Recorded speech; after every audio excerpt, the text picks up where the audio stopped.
BNP নাম দিয়ে কিংবা কোনো দুর্বৃত্তরা কোনো লুটেরা বিভিন্ন জায়গায় হামলা করেছেন, ভাঙচুর করেছেন, লুটপাট করেছেন এবং চাঁদাবাজি করছেন।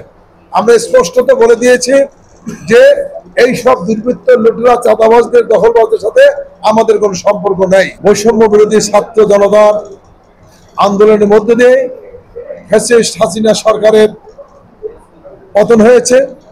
সেই ছাত্র জনতা সংগ্রাম করতে গিয়ে নির্বিচারে যে গুলিতে আমার ছাত্র ভাইয়েরা শহীদ হয়েছেন, জনতা শহীদ হয়েছেন, তাদের আত্মার মাগফিরাত কামনা করছি। সেই সঙ্গে যেসব ভাইয়েরা এখনো তারা চিকিৎসা নিচ্ছেন বিভিন্ন হাসপাতালে এবং অনেকে মারাত্মক অবনতি হয়েছে, আল্লাহ পাকের কাছে আমরা প্রার্থনা করি আল্লাহ পাক তাদের জন্য দ্রুত আরোগ্য করে দেন। প্রিয় বন্ধুরা আমার, আমরা এই ফ্যাসিস্ট সরকারের পতনের পরই আপনাদের সামনে আমরা কয়েকবার এসেছি এবং আমরা বিএনপির পক্ষ থেকে আমরা আপনাদেরকে মেসেজ দিয়েছি।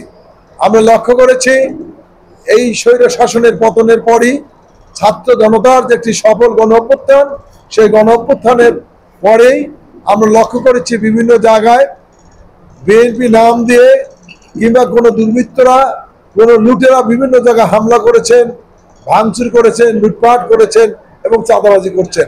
আমরা স্পষ্টত বলে দিয়েছি যে এই সব দুর্বৃত্ত, লুটেরা, চাঁদাবাজদের, দখলবাজদের সাথে আমাদের কোনো সম্পর্ক নাই।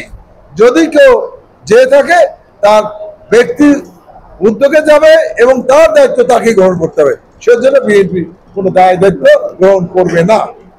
আমাদের সাধারণ সম্পাদক সাহেব বলেছেন যে আমরা দেখেছেন দীর্ঘ 16-17 বছর কোন সেক্টরে কোনো নির্বাচন ছিল না। সে ডায়াবেটিক থেকে শুরু করে বলেন, চেম্বার বলেন, রাইফেল ক্লাব বলেন, আপনি বাস মালিক সাহেব বলেন, ক্রীড়া জগৎ বলেন, ওষুধ শিল্প বলেন, যেখানেই যাবেন সেখানে দখল আর দখল। সেজন্য আমরা বলেছি যে আমরা এই দখলের রাজনীতি বিশ্বাস করি না।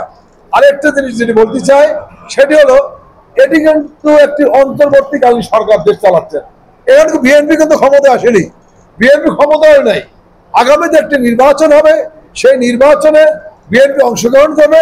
আমরা যেটির জন্য আন্দোলন করেছি একটি নিরপেক্ষ তত্ত্বাবধায়ক আন্ডারে একটি সুষ্ঠু, অবাধ, নিরপেক্ষ নির্বাচন হবে, যেখানে মানুষ স্বতঃস্ফূর্তভাবে নির্ভয় নির্বিঘ্নে তারা ভোট কেন্দ্রে যেতে পারবে, ভোট অংশগ্রহণ করতে পারবে। সেই নির্বাচন আমরা চেয়েছি। আমরা এই তত্ত্বাবধায়ক সরকারের কাছে সেই নির্বাচন আমরা আশা করছি। তারা এমন একটি সুন্দর নির্বাচন দেবে, সেই নির্বাচনে জনগণ যাকে ভোট দেবে তারাই ক্ষমতা আসবে। কাজে আমরা কিন্তু ক্ষমতায় নই, আমরা কিন্তু ক্ষমতা আসিনি। আমরা এটি আপনাদের মেসেজ দিচ্ছি। এখন আমরা বিভিন্ন সময় আমরা দেখেছেন যে আমাদের দলীয় শৃঙ্খলা ভঙ্গের কারণে আমরা ইতিমধ্যে 7 জন, গতকালকে 2 জন বহিষ্কার হয়েছে একটা ইউনিয়ন পর্যায়ে। আমরা 9 জনকে ইতিমধ্যে বহিষ্কার করে দিয়েছি। যারা দলের শৃঙ্খলা ভঙ্গ করবে, দলের সুনাম ভঙ্গ করবে নিজেদের স্বার্থে, তাদের সাথে দলের কোনো সম্পর্ক নেই। এবং আমরা ইতিমধ্যে বলে দিয়েছি প্রত্যেকটি সংগঠনকে যে এই ধরনের যদি কেউ থাকে তাদের বিরুদ্ধে ব্যবস্থা নেওয়া হবে। আমরা গতকাল একটি নিউজ আমাদের দৃষ্টিগোচর হয়েছে, সেটি হলো ইনকিলাব পত্রিকা একটি নিউজ এসেছেন যে আওয়ামী লীগ, বিএনপি, জামাত মিলে আপনার ডায়াবেটিক সেন্টার দখল। তো সেখানে আমরা এটির তীব্র প্রতিবাদ জানাই যে এই যে একটি ঘটনা ঘটেছে, সেখানে আমাদের মিঠু ভাইয়ের, মামুনুর রশিদ মিঠু ভাইয়ের নাম এসছে। তাকে আমরা জিজ্ঞেস করে বললাম আমি এটা জানি না, এটা জানি না তারা করেছে।